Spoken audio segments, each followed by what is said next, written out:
Je, umewahi kujiuliza au unajua kuwa kuna watu wanatumia gharama nyingi kununua virutubisho vya gharama kubwa, ili hali kuna kinywaji rahisi ambacho huenda kipo jikoni kwako sasa hivi? Ni uji wa lishe. Lakini nini kinaweza kutokea ukiamua kunywa uji wa lishe kila siku kwa siku 30 mfululizo? Je, utaongeza nguvu? Tumbo lako litabadilika? Uzito wako utaongezeka au kupungua? Na kuna faida ambazo watu wengi hawazijui? Katika video hii tutafuatilia safari ya siku 30 na kuona mabadiliko ambayo yanaweza kuanza kutokea mwilini. Hakikisha unatazama hadi mwisho, kwa sababu faida ya mwisho huwashangaza sana watu wengi. Utakuwa nami Daktari Lenny Komba. Kama ni mara ya kwanza kwenye channel hii, ni kuombe bonyeza alama subscribe kisha kengele pembeni yake. Siku ya kwanza hadi siku ya 7 mwili unaanza kupata nguvu. Baada ya kuanza kunywa uji wa lishe kila asubuhi, jambo la kwanza ambalo watu wengi huliona ni kuongezeka kwa nguvu. Uji wa lishe una wanga wenye kutoa nguvu, protini, madini mbalimbali pamoja na vitamini. Tofauti na chai yenye sukari nyingi au soda, uji wa lishe huachilia nguvu polepole. Unaweza kugundua uchovu kupungua, mwili unakuwa mwepesi, unafanya kazi kwa muda mrefu bila kuchoka haraka. Wakulima, wanafunzi na wafanyakazi na hata wazee wengi hutegemea uji kwa sababu hii. Siku ya 7 hadi siku ya 10 tumbo linaanza kubadilika. Watu wengi huanza kugundua kuwa tumbo linakuwa jepesi. Nyuzi zilizopo kwenye ulezi, mtama, mahindi au karanga huanza kusaidia chakula kusogea vizuri tumboni. Baadhi ya watu wanaweza kuona kupungua kwa choo kigumu, kupungua kwa gesi tumboni, mmeng'enyo kuwa mzuri. Lakini kumbuka, kunywa maji ya kutosha pia ni muhimu. Kitu cha kwanza ambacho watu wengi hushangaa, baada ya wiki 1-2, baadhi ya watu huanza kugundua kuwa hawahisi njaa haraka. Kwa nini? Kwa sababu uji wa lishe una nyuzi, una protini, lakini pia hushibisha kwa muda mrefu.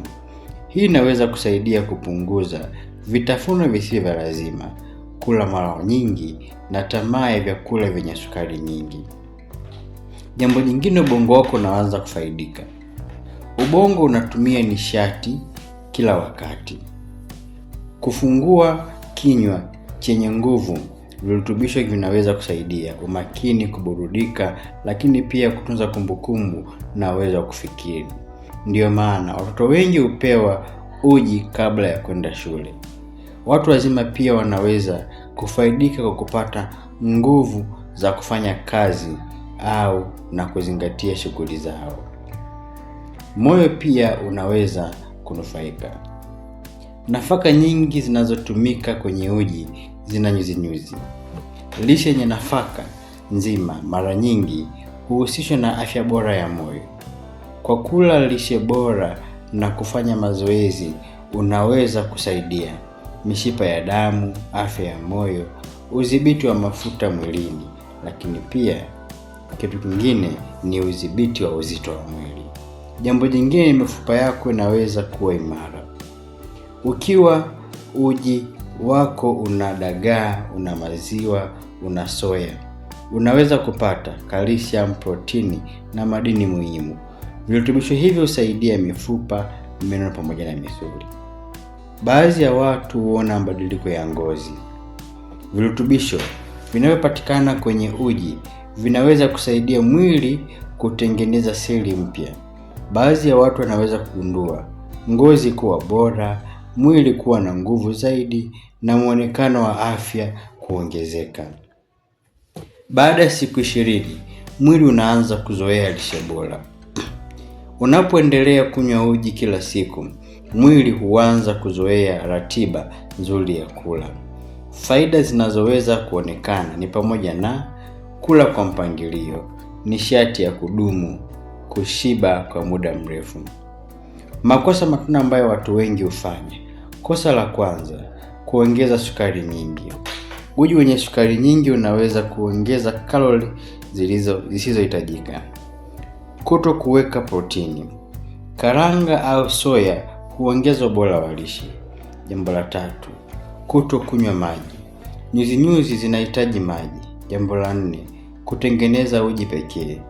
Mwili bado unahitaji matunda, mboga na vyakula vingine. Jambo la 5, kunywa uji wa unga usio na virutubisho. Changanya mchanganyiko wenye nafaka mbalimbali. Jinsi ya kutengeneza uji wa lishe. Changanya mahindi, ulezi, mtama, soya, karanga na dagaa wa kusaga. Saga vizuri kisha pika. Unaweza kuongeza maziwa, tende au asali kidogo. Nini kinatokea baada ya siku 30? Baada ya mwezi mmoja, watu wengi wanaweza kuripoti nguvu kuongezeka, kushiba kwa muda mrefu, mmeng'enyo kuwa bora, ratiba nzuri ya kula, mwili kupata virutubisho zaidi. Lakini kumbuka, matokeo tofautiana kulingana na lishe ya mtu, mazoezi, umri na afya kwa ujumla.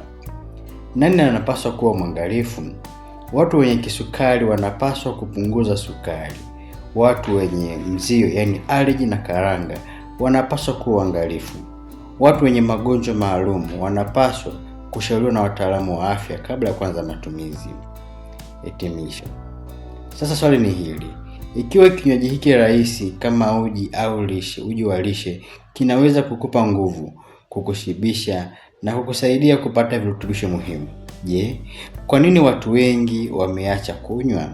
Labda baada ya video hii unaweza kuamua kujaribu changamoto ya siku 30 na kuona mwenyewe mabadiliko yatakayotokea. Kama umefurahia video hii, bonyeza alama ya like, lakini andika kwenye maoni, nimeanza changamoto ya siku 30. Subscribe kwa mada zaidi za afya na lishe. Nikutakia siku njema na Mungu akubariki.